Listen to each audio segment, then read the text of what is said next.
Okay, folks. So, the title of tonight's meeting about class inequality in Australia. Well, one of the reasons I think it's important to talk about it is because almost nobody, whether in the Australian media or sort of the, ivory towers of academia, talk about this. In fact, if you listen to most of the mainstream media, you'll be told that Australia is a society characterised by a lack of class division. Like the Australian newspaper said a couple of weeks ago that, here we are a nation that prides itself on egalitarianism, where worker and boss rub shoulders at the beach. Yep. And the tall poppy syndrome keeps power and egos in check. But it's not just the Australian newspaper, which represent a certain sort of more loopy section of the rich and powerful. Like the whole, if you would have seen the economic news that came out last week and all the commentary around that, that's from Sydney Morning Herald, Island in the Sun, we're all in this together and it's all going well, apparently. My main argument tonight is that all of this is bollocks. I want to argue that Australia is a nation of profound class inequality, where the rich and powerful, rather than rubbing shoulders with us at the beach, live off the labour of the working class. And I'm going to argue that the situation in Australia, in terms of class inequality, although it's not as dire as, for instance, Europe, ridden with crisis as it is at the moment, nonetheless the situation in Australia is getting worse. And I'd argue that there is every indication that if push came to shove, if the Australian economy went downhill, even by a little bit, the Australian rich and the governments that serve them, whether Liberal or Labor, would do exactly what the American or the Greek rich and powerful are doing. So I wanted to start by basically giving people a bit of a sense of, when I talk about the Australian ruling class, the Australian rich and powerful, who exactly am I talking about? So I'm going to go into that. Hopefully people have time to take in the quote from Shakespeare up there. That's mostly up there because of what will be on the next slide. I thought it was worth having, some semblance of culture before we move on to Gina Rinehart.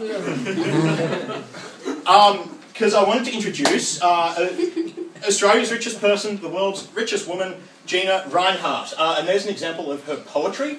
You can get a sense of it. I don't know how big it is, but if you read the last line, our nation needs special economic zones and wiser government before it is too late. Yeah, magnate verse. So Gina Rinehart got that bit of poetry emblazoned forever on a 30-ton chunk of iron ore that she installed in the middle of a mining town in Western Australia as her gift to the community. Gives you some sense of who she is, but let's dig a bit deeper. So Gina Rinehart is worth a lot of money. She is worth $27.19 billion. And that's kind of hard to imagine. So to put it in some perspective, like for a minimum wage earner in Australia, so someone who's working for $15.51 an hour, it would take a minimum wage earner in Australia 199,947 years to earn as much as Gina Rinehart makes. And I mean working 24 hours a day, non-stop, before tax, and never buying anything. So that's how rich Gina Rinehart is. She drives around in a bulletproof car. She has ex-SAS bodyguards to take care of her. And I'm sure you're all wondering, what's the secret of Gina's success? Given that the rich and powerful in Australia obviously got to where they are through their own efforts and all of that, well, what's the secret to becoming the world's richest woman and Australia's richest person, by a very wide margin, I should add? Well, Gina did it by being the daughter of Lang Hancock. And that's pretty much all there is to it. She was born on top of a 24 billion tonne iron ore deposit. That's where Gina made her money. Born into Lang Hancock's family. How did Lang Hancock make his money? Well, he started by forcing the Aboriginal population off their land in an attempt to grab up the aforementioned substantial iron ore deposit. So it's money made by the direct dispossession of the Aboriginal people of Australia. And, Gina hasn't stopped with mining interests. She recently bought a chunk of Channel 10 to give Andrew Bolt a television show. She's bought a chunk of Fairfax. She gets these sort of ideas from her corporate strategist, John McRobert, who was a former advisor to Pauline Hanson. But you know, it's not all been easy plain sailing for Gina, you know, it's hard times and all of that. And to give you one example of the sort of trouble she's expecting, I want to quote from the BRW Rich List. So this is sort of people who admire rich people talking about rich people for the benefit of other rich people. And they say about Gina, as the mining boom keeps spitting out millionaires and billionaires, Reinhardt will need to prepare for a new battle. The Aboriginal landowners who are becoming incensed at what they consider the double standards over royalty payments. There is growing resentment at the payment they receive compared with the 2.5% royalty payments Wright and Hancock received in the pre-native title agreement days. So, you know, if you're one of the Aboriginal people that owns the land on which all of these mines are built, cheers, you get about 0.01% in terms of royalties. If you happen to be a rich white investor who owned the land, as Wright and Hancock did, they get 2.5%, so about, is that 250 times more? You know, that's how Reinhardt made her money. But let's not focus on her for too long. I just want to give you a quick overview of some of the others. So we've got Twiggy Forrest, man of the people, you can see there, leading a protest against the mining tax, because it would obviously drive him broke. Well, not really, it's been watered down to the point of being totally ineffectual, but leave that aside. Twiggy's from a very old money family. His great-great-uncle was the first Premier of Western Australia. He made his first $1 billion trading on bullshit and was told off by the Australian Securities and Investment Commission for repeatedly lying. And then he started making money by actually shipping ore.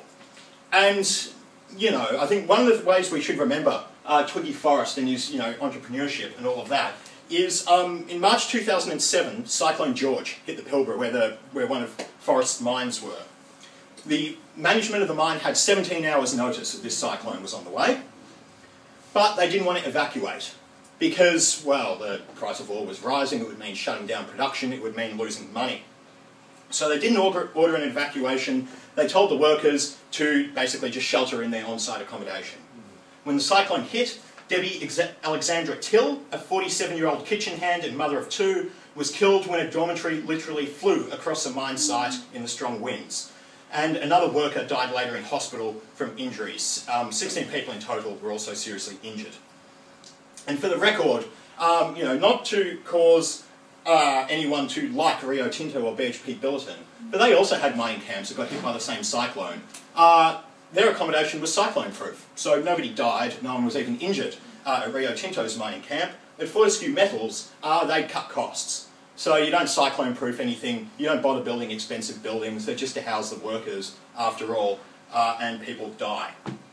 Forrest announced that as CEO of Fortescue, he would of course take full responsibility for the deaths. Then one of his legal people whispered in his ear that this might have ramifications, so he rescinded the statement and made it all go away via out-of-court payments. And more recently, Twiggy's been hitting the news for trying to screw over the Yindjibarndi Aboriginal people in a native title agreement. But it isn't just mining giants either. So you've got Therese Rain, for instance, people may know her. She came in 199, just squeaked into the rich list, $210 million to her name. She made her money by essentially running the welfare state once the government had privatised the welfare state. So she runs all these welfare to work programs, you know, like the job network type centres, that sort of thing.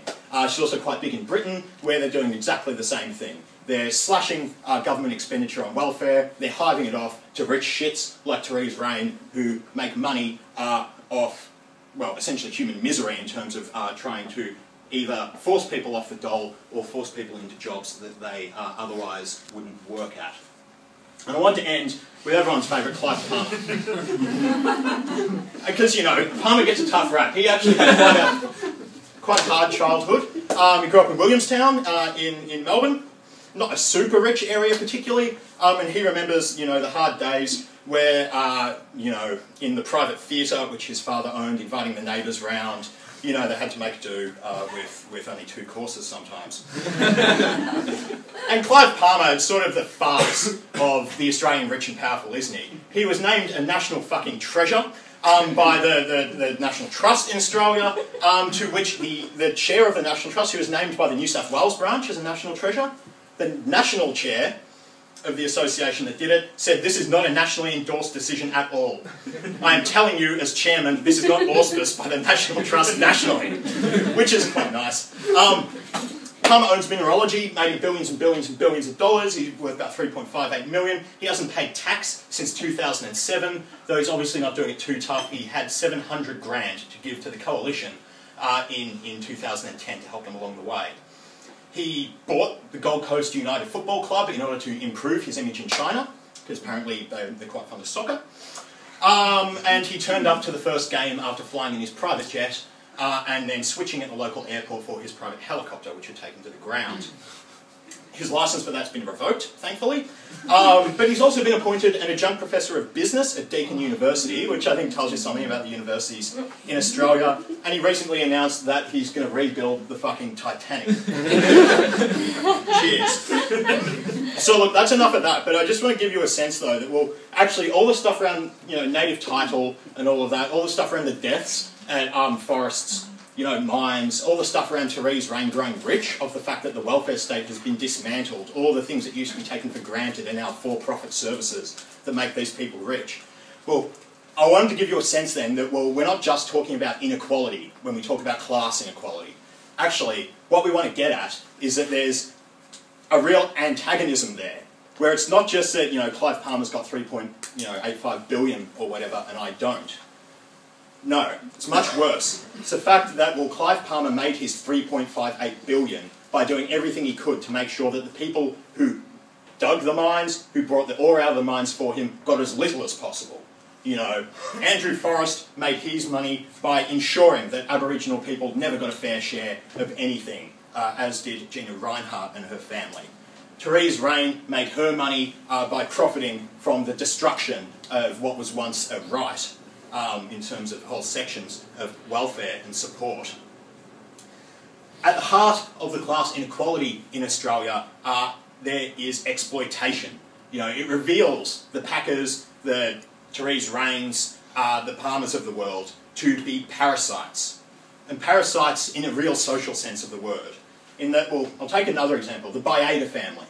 They came in on number 25 in the rich families list this year. They've got, I think, about $470 million to their name. They made their money in the chicken business. They produce the Lilydale chicken that gets shipped to Coles and so on. They made their money by ensuring that working conditions in the poultry factories, where the chicken gets boned and stripped and all the rest, were as bad as possible. In the Baiada plant down in Laverton, in Melbourne, a worker named Sarah Singh died there last year after being pulled into one of the machines, after being forced to clean the machine, after having already worked a 12-hour shift. You know, the report after report of people getting paid $10 an hour, cash in hand, people being bullied by management explicitly trying to recruit as many international students as possible, knowing that they can then try and stand over them and say, if you can complain about the shit conditions, if you complain about the lack of health and safety, we'll get you deported, and so on. There's the exploitation of the other rich and powerful in Australia, like the Pratt family, made their money in manufacturing. They made sure no one got paid, you know, any cent more than what they could get away with. They made sure they cut money on everything possible to make the lives of their workers as bad as possible. And I think even in the mining industry, you know, where you think, actually, you know, average wages in the mining industry, about 120 grand. So, you know, it doesn't sound that bad, really. But, according to ABS figures, the Bureau of Statistics speaking, well, average wages in the sector are nearly $120,000 per year, but the value added by each worker, so the amount of money the company makes per worker, is over $600,000 per year. So you think, even the mining workers, the relatively well-paid section of the Australian working class, they go to work, they churn out $600,000 worth of value for BHP, Rio, Clive Palmer's mineralogy or whatever, and they get 120 grand back. So that's exploitation just as much as Sarah Singh being forced, you know, to clean machines after a 12-hour shift in the Baiada plant. That's exploitation just as much as you know, enforced overtime in Pratt's manufacturing plants. That's, I think, exploitation precisely because it's the workers down those mines that make all of the wealth. All that the Palmers of the world do is skim some off the top, you know. So, yeah, and I think in terms of the mining industry as well, it is really worth keeping an eye on that, because you can see the fact that the bosses are always trying to keep wages down. I think, you know, that's what we've got to see. For instance, the Enterprise Migration Agreement that was announced about a fortnight ago now, where Reinhardt is going to bring in about 1,700 workers from overseas. You know, there's been a huge debate in this in society, but I think we've got to say, it's fairly obvious, the only reason that Gina Rinehart is doing this is because she thinks she can pay them less and therefore drive down wages right across the mining sector. You know, they don't want to pay people $120,000. They've got to, otherwise they want to go and work in the middle of nowhere and do fly-in, fly-out shifts that destroy your health and everything. But, you know, it was revealed 3 weeks ago in the paper, Forrest, you get these people mixed up after a while. Andrew Forrest, he's got a bunch of 457 visa workers working in his mines. They get paid half as much as anyone else in the sector. The CFMEU, the mining union's been trying to do something about it. Every time one of their organisers tries to get into Forrest's mining site, where these people are paid $60,000 for work that everyone else is getting paid $120,000 for, they get forced off the premises by security. You know, so this is exactly what, you know, Reinhardt wants to do. She wants to make sure she can smash wages in the sector and set a precedent where you obliterate the living conditions of people who work in some of the most isolating and sort of soul-destroying type industries and so on. And I think, you know, well, cheers. All right, and I think, well, I've got a graph here somewhere. There you are. That's mining profits versus pay in the sector. And I think you can see who's winning out of the deal. And it's not everyday miners. But I think, you know, that's just one side of it, because it's not just class divide and exploitation. I think it's also that there's a class war going on, in terms of what I referenced Reinhardt about. That the bosses, the rich and powerful, and the governments that serve them, they're always trying to do what's good for the bosses and the rich and powerful. They're always trying to force wages down, force conditions down. They're always trying to play divide and rule with things like the Enterprise Migration Agreement. They're always trying to do whatever they can to make sure they can squeeze more out of workers in order that more profits go into their pockets. And obviously, in some cases, the sort of class war that's going on between the ruling class, the rich and powerful, and the working class is obvious. So you think Greece at the moment, nice obvious example of class war. The rich and powerful have lined up to say, we're going to smash up anything that helped prop up your living standards in order to pay back the debt that we, rich and powerful, incurred during the crisis. You know, there's been mass demonstrations in the street, there's been general strikes. Seems like there's a real war going on in Greece, you know. The workers are lining up on one side, the bosses on the other, and there's a showdown going on. In Australia, the situation looks kind of different. But nonetheless, I'd argue there is still a class war going on in Australia, in the sense that the bosses are still on the attack here. It's just, unfortunately in Australia, well, mostly it's been one-sided, in the sense that the bosses go on the attack, try and screw the working class more, and there hasn't been any effective resistance. So it's not as obvious as Greece or wherever. But nonetheless, the bosses know there's a class war going on. Look at that graph in terms of the profits they're managing to squeeze out of people. And I think it's time we needed to as well. And I think, well, what's been the result of this one-sided class war in Australia? Well, GDP in Australia has gone up 44% since 1990. Quite an impressive jump, really. So the amount of stuff Australia's producing has gone up 44% since 1990. I don't think, you ask anyone in this room, does anyone feel 44% better off compared to what you did, you know, 2 decades ago? Well, not really. Most people think they're probably roughly the same, maybe slightly better, maybe slightly worse. So there's been a class war going on where the bosses has managed to force the working class in Australia to produce 44% more stuff, whether it's through speed-ups or just introducing new technology and not giving people pay rises or all the rest. Well, it's happened. Where's all the extra money gone? Well, largely, it's gone into the boss's pockets. So that's the graph there. This line here, that's average worker pay between 2001 and 2010. It's gone up marginally. It started at 42,000. It's gone up to about 65,000 on average. The blue line looks almost straight. Because it does look almost straight when you plot it against what executive pay in Australia's been doing. What have the bosses been taking home? They started at 888,000 in 2001. By 2010, they're making, on average, 2.04 million. So, to be honest, a lot of the increase in what's been in GDP in Australia, a lot of it has just been pocketed by these fuckers. That's one side of it, but it's not the whole side of it. But I think there's a bunch of other stats, you know, that can give the game away. Because you think, well, you know, we're meant to be the island in the sun and all of that. We're apparently gold-plated. Everyone's got money for hands. But, like, you think around Sydney, is this obvious at all that we're all doing well? Not really. You know, you think things like mortgage stress, that's a good indicator of how well people are going. In places like Auburn, Mortgage stress is up around like 28%. That's people who spend more than 30% of their income just on their mortgage, and so on. People who are obviously feeling the pinch in a whole number of ways. Unemployment, officially it's at about 5.1%. But there's another 7.2% of people that are underemployed. And there's about another 1.29, I think, million people who just don't count in the stats for one reason or another. They've given up on looking for work or whatever. So in Australia, in boom time, you know, in the island in the sun, there's a good fifth of the workforce that doesn't have enough work, one way or the other. And then the flip side, there's 33% of the workforce in all the polls that work more than 45 hours a week. So you think there's a chunk of the workforce that's employed full-time and doing a whole bunch of unpaid overtime, working more than 45 hours a week. None on the other hand, you've got a whole fifth of the workforce that can't get enough work or isn't employed at all. You know, this is hardly a picture of a country surging forward. And work as well has become less secure. You know, there's been a rising casualisation. You can, well, the top of that chart's cut off. There's a growth in part-time employment between 1978 and 2010. So part-time employment, casual employment, all of this has gone up. All of this is a result of a one-sided class war where the bosses have been trying to do everything they can to smash conditions, smash pay, and our side, the working class, hasn't been able to fight back effectively. And I think for the best picture of what this means, there's a little graph, hopefully the top of that's visible. But anyway, I wanted to use this because it gives a real visual indication, I think. The whole chart is GDP, so to speak. The blue line, yep. The blue line is how much of GDP, on average, is going to workers as wages, all up, all across the country.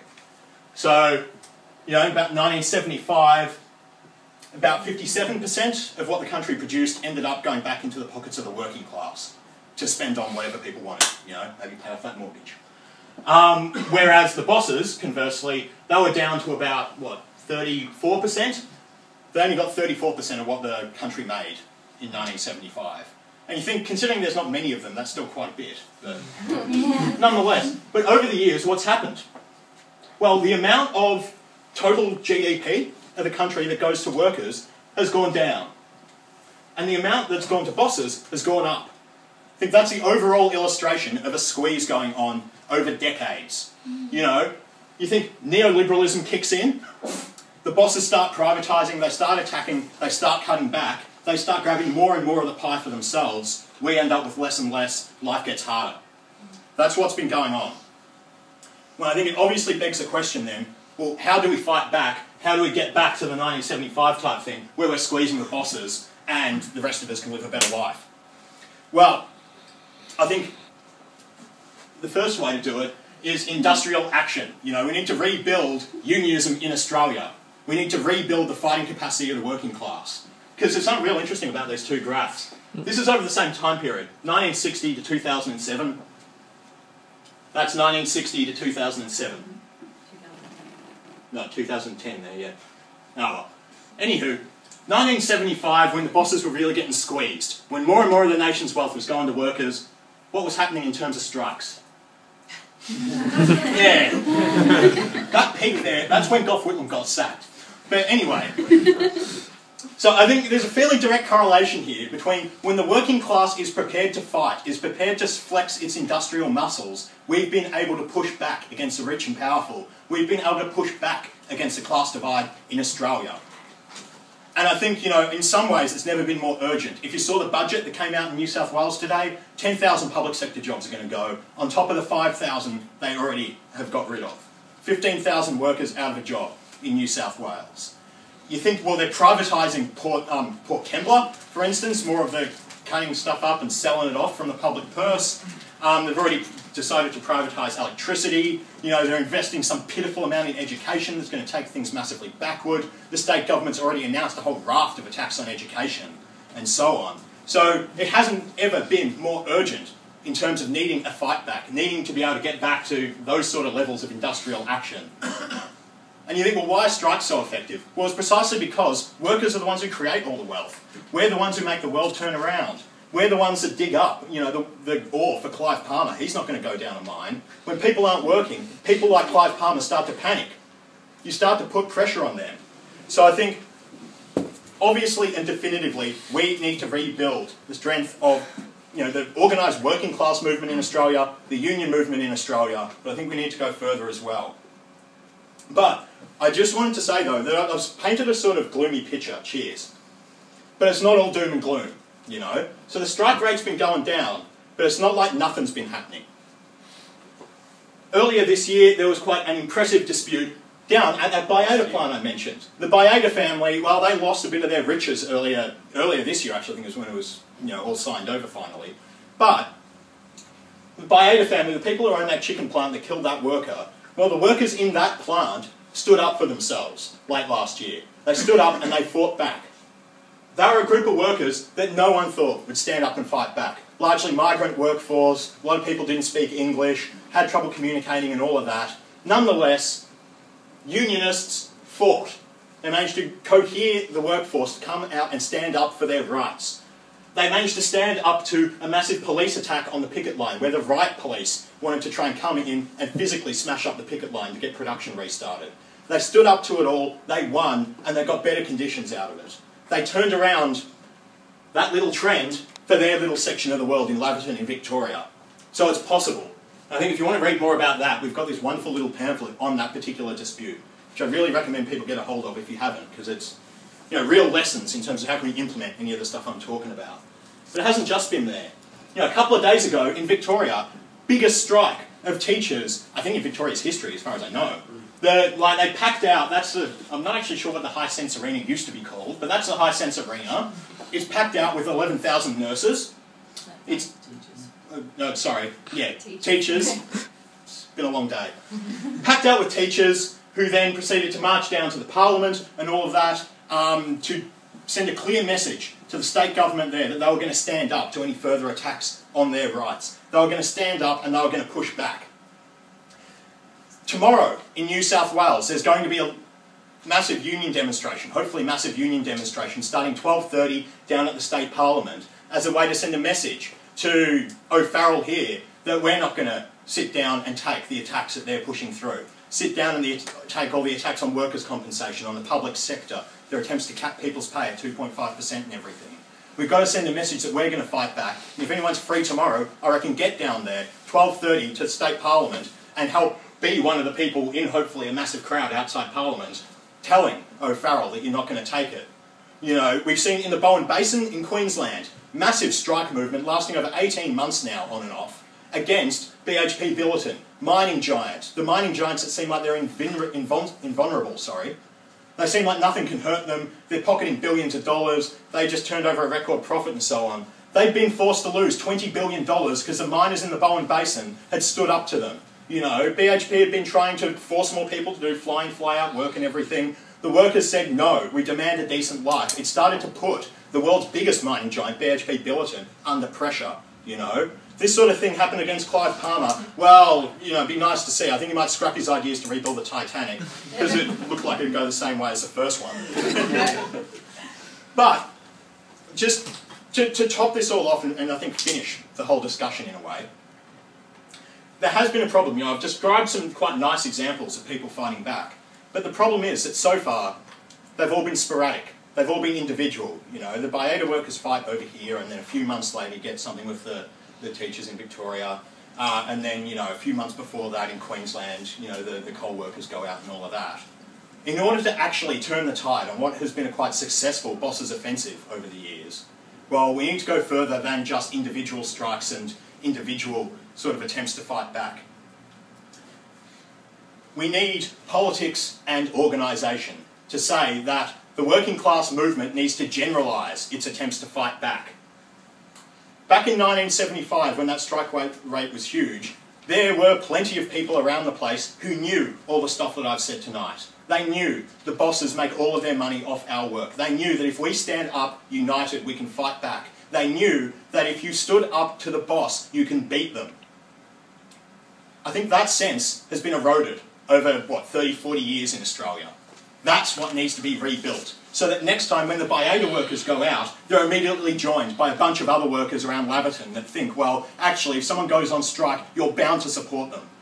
The workers in the Bowen Basin have been doing a good job at fighting back against BHP Billiton, but I don't think they'll be able to win alone. BHP Billiton's got squillions of dollars that it can throw at this. They can lose $20 billion and keep functioning. If the workers in the rest of the mining industry thought the Bowen Basin miners are fighting for their rights, we've got to help them. If BHP doesn't give in, we'll walk out in Western Australia, in South Australia, in the Northern Territory. If that started to happen, then you'd see BHP Billiton start to give in real quick. That's the sort of thing that needs to be rebuilt. But alongside it, there needs to be rebuilt the politics that say we can go further than just fighting individual bosses. Because ultimately, they're parasites. They run a parasitical system about putting money in their pockets and taking it out of everyone else's.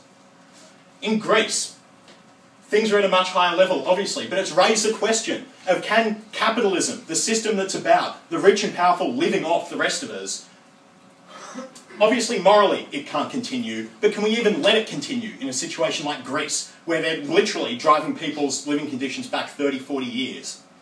You know, people have had 60, 70% pay cuts.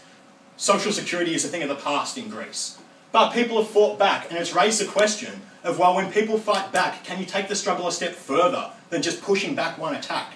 Can you take it a step further to say, well, actually, the boss needs us because we do all the work. Ultimately, we don't need them. We can run the system without them. And I think that's where socialist politics comes in. Because it says you've got to fight back against the bosses. You've got to fight every attack. You've got to build the sort of solidarity that can make a more successful fight back right across, you know, Australia or the world. But you've got to go even further than just say, you can't really see it, but it says organised counterattack. Is that banner hanging off the Acropolis? Thanks. You've got to go further than just counter-attacking, and you've got to say, well, we can get rid of the bosses once and for all. They've proved that they can't run this system. They've blown up the world economy. They're going to make us all pay for it. They know that in Greece. But even in Australia, well, what have the bosses done to prove that they have any claim to run this system? Nothing. All that they've done is line their own pockets, feather their own nests, rebuild bloody Titanics, you know, bribe people to get themselves called national treasures and so on. And kill people in order to make it happen, if you're Twiggy Forrest or the Baiada family or whatever.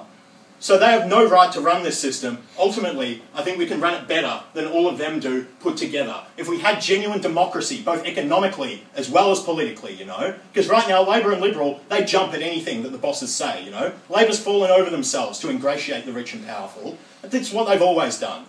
Because, frankly, well, if you're out to run capitalism, you've got to run it for the capitalists. It's a system named after them, for heaven's sake. But if you're not out to run capitalism, if instead you're out to turn it on its head and say it's fundamentally unjust, it's exploitative at its very heart, and it doesn't deserve to continue, well, you know, the Labor Party is not a good example for anything, really. Instead, you turn them on their head as well and say, why don't we tax, you know, Palmer, Reinhardt out of existence? Why don't we use their money to build schools, to build hospitals, to rebuild all the infrastructure that's been knocked down and sold off over the years? But why don't we go even further and have a genuine economic democracy, where the miners, the people who do all the work, decide what conditions they should work in, whether they should have to fly in and fly out or not, where the ordinary people of Australia, and not the bloody Gina Rineharts of the world, decide where Australia's money goes. It should go on rebuilding things that meet human need, not on what lines the pockets of the rich. We need to say, ultimately, capitalism as a system has got to go, and it's got to be replaced with genuine democracy, where everyone has a say, where the working class is in the lead, where the people who do all the work have the control over it all. And one last thing, to let people know that it is possible to rebuild all the sort of things I'm talking about. I want to end on another graph. I know I'm sort of heavy on the graphs, but that's just a longer view of that thing about strike rates that I said. Because you could look at the one I said that started here, and you could just think, well, it's just tapering off and it'll never come back. But you're 20, 30 years before, again, people would have been saying right here, it's tapering off, there'll never be another upturning working class struggle, all these strikes and things are a thing of the past, the working class is so different nowadays, they're not going to fight back. And then, well, about 1978, the shit hit the fan in a very good way. And I think we can take that to heart, that we've been in the position of being on the defensive before. We've been in the position of being kicked in the head by the bosses for 20, 30 years before, and we fought back again. Next time around, I think this little thing about strike rates, it should go through the roof, and it should get to a point where the bosses aren't even capable of restabilising their own system. But look, I'll leave it there. Thanks. Okay. Well, just on that question, in terms of prior to a revolution, what have we got to do? Because I think, well, actually, Josh made the useful point that right throughout history, you've seen times where the working class has fought back and so on, and short of a revolution, it's always going to be you fight back, and then at some stage, you know, you lose the momentum, or the bosses get the upper hand, or whatever, and the graphs keep oscillating and so on.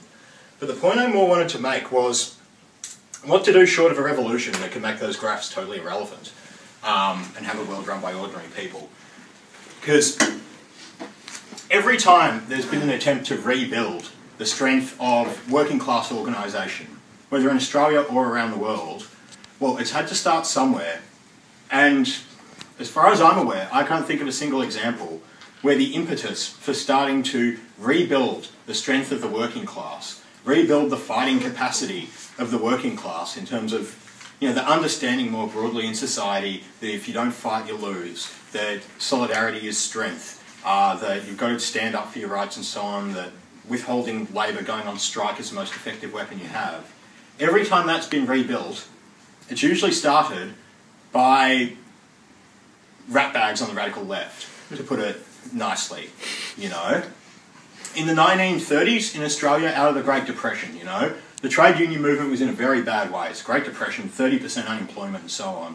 You go on strike, you fight for your rights, the boss just sacks you all and employs more people because there's 30% unemployment and everyone's starving, so on. But the trade unions were rebuilt out of that. They were rebuilt to the point where, you know, you saw it in that final graph, you know, huge strike wave at the end of the war and so on. The people who rebuilt the trade union movement and the strength of the working class in the 1930s, well, on one level, they started in a way that isn't all that similar to what we're doing tonight. You know, largely, a group of 20-odd people meeting in a pub trying to talk about, well, Australia needs a communist party. That's how it started, you know. People who thought, well, actually, capitalism's got to go. Workers can lead a revolution, workers can run society, and capitalism has to go.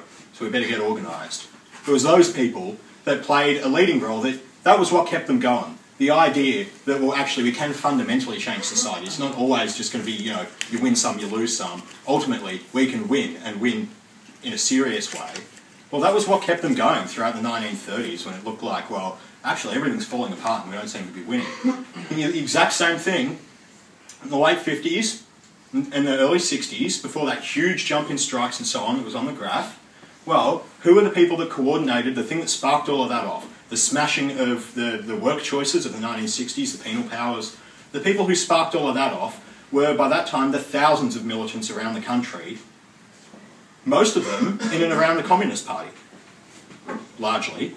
Most of them, people who thought, well, the reason you take part in the day-to-day struggles, the reason you keep building union strength, the reason you don't give up, the reason you keep ploughing on through, the reason that you put your faith in working class struggle to change the world is because you've got a broader theory that says ultimately workers can run the world and you don't need the bosses. They were the people that kept going. They were the people that helped lay the basis for that upturn. And I think the same's going to happen this time around. You know, obviously we're a long way away from rebuilding the sort of movement we need to fundamentally turn all those statistics around, to put the bosses on the back foot, and to get a share of the mining boom that can go to actually rebuilding, you know, schools, hospitals, public transport, renewable energy, you name it. But it's got to start somewhere, and it'll start with people who have a vision well beyond just building a few schools and hospitals, you know. It'll start with people that have a vision of overturning society and putting ordinary people in control. You know, I think Socialist Alternative, we're tiny. We're totally irrelevant, largely, to what happens in the big scheme of things. There'll be the union rally tomorrow. Hopefully there'll be thousands of people there. We'll be tiny compared to that. We'll be going around, we'll be trying to argue some of this stuff. But there's not enough of us to make a decisive impact. But there have been places where we have made a decisive impact, I think. The teachers that were up on the screen earlier, the 11,000 teachers in Hisense Arena in Melbourne, well, the person that got up and argued that we need to plan for more strike action, that we can't just let things stop here, we can't let the momentum drop, well, that was a good unionist, member of the AEU, member of Socialist Alternative, Manolio Mustafa. She got up and argued that as part of a coalition of more radical teachers that wanted to try and get that argument up. She didn't win at that time, but I tell you what, she got a lot of support. The people who, when the Baiada strike broke out in Melbourne, the people who immediately went down to support the picket line. None of our members worked at the Baiada plant, but we knew they need all the support they can get. They need people that go around and raise hell about this. They need people that go out and tell everyone, get down there, show your support, let them know they're not fighting alone, help try and spread the struggle and all of that. The people who did that were largely people in Socialist Alternative because, well, these are the small steps that lead on the road to a much more significant change in society. These are the small steps. Each one of them helps build the strength and the organisation necessary to fundamentally get rid of the injustice and exploitation that is capitalism. Because at the end of the day, the most effective fighters for the working class, well, they're not just people who hate the boss and want a pay rise and everything. Because that's not enough, ultimately. It's enough for one fight. It's not enough for a serious fight. The most effective fighters for the working class are the people that know you need politics and you need organisation. You need politics so that the next time they bring out the argument, like they did in the 70s, that you better all calm down, there's not enough money to go around, if you fight for a pay rise, that's another person's job. That was the argument. One man's pay rise is another man's job. That was what the government kept saying, and all of that. Well, you need politics to be able to deal with that argument. You need to know how these things work to be able to blow that argument out of the water and say, bullshit. This is a lie. If we fight for a pay rise, it just means we get more out of what the bosses make. It doesn't mean we take it from any other worker. You need politics so that the next time, what Josh mentioned, the Accord in Australia, the Prices and Incomes Accord, where the Labor government came up to the trade union movement and said, well, all of these strikes are really disruptive, it's all a bit of a hassle, really. I'm sure it's exhausting for you folks. We've got this great idea about industrial harmony and industrial peace. Sign this agreement to not go on strike, and we'll sign this agreement to give you fair pay rises and all of that. The next time that happens, there needs to be people around who have the politics to be able to argue that this is always a lie. Since when have the bosses ever held to any agreement at all if they think they can benefit from it? Since when have the bosses ever decided to forego a rise in profits and therefore their chance of staying in business for the sake of some, industrial peace? This was always going to be a mirage. There needed to be more people around that could carry that argument. So you need the politics and you need organisation. Because that's the thing. There were people that opposed the Accord. There were too few of them. I said the Communist Party helped rebuild the strength of the working class, but the Communist Party had shit politics when it came down to it. They looked to places like Russia. They ended up collaborating with the bosses, supporting the Accord. The bloody MUA, meant to be run by the Communist Party today, is still doing it in tripartite agreements, right, left and centre, and so on. You need politics and you need organisation to make sure those politics become a reality. So that's what we're trying to do here today. Lay the basis for what can go on to hopefully help rebuild the working class struggle in Australia, help rebuild union strength in Australia. We're nowhere near there yet, but you've got to start somewhere. And in order to make that happen at all, you need a vision that goes much further and says, well, actually, we don't need capitalism at all, and we can do without it. Cheers.